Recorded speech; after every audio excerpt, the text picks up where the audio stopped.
Après des millions de vidéos mises en ligne, Diaspo RDC vous offre un tout nouveau service de location des caméras, des matériels d'éclairage, des sons et un fond vert pour la réalisation de vos émissions en HD. Mais aussi la couverture de vos mariages, la réalisation de vos séries télévisées, vos clips et toutes sortes des émissions et reportages. Vous aimez la qualité? Contactez Diaspo RDC au plus 243 81 40 47 978. Je répète, plus 243 81 40 47 978. Diaspo RDC, ensemble de communautés congolaises dispersées à travers le monde. Quand on a un congélateur, la glace. Le baronnet, tel le baronnet, tel en tout cas, des akane, Karine Mokonzi, en tout cas, non, on a vu en ati. Parce que non, tu. Le boy est à 2 personnes. Ah, je ne m'en bats pas 2 personnes à faire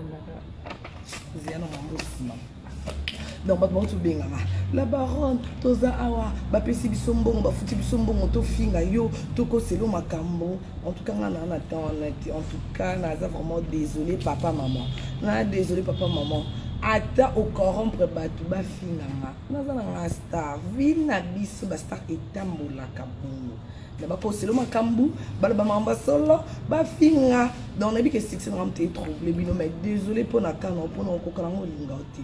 Donc, si vous avez un de love, vous avez un de love, vous avez un calme, vous avez un pour l'inginga kana boyi. Est-ce que vous m'avez dit que comprendre pourquoi vous boya? Non, boya parce que au monde qui lesbien wana. Ouais, ils a péché, ils a abomination parce que il est qui na bateau basali inceste, il est qui na lisumu yango moko.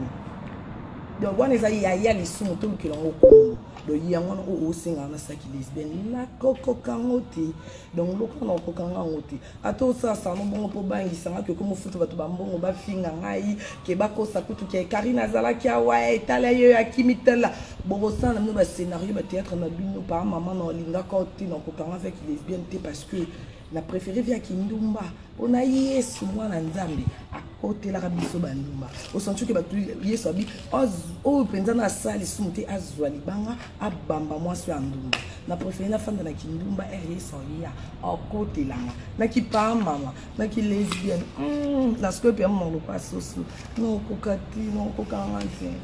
Après des millions de vidéos mises en ligne, Diaspo RDC vous offre un tout nouveau service de location des caméras, des matériels d'éclairage, des sons et un fond vert pour la réalisation de vos émissions en HD.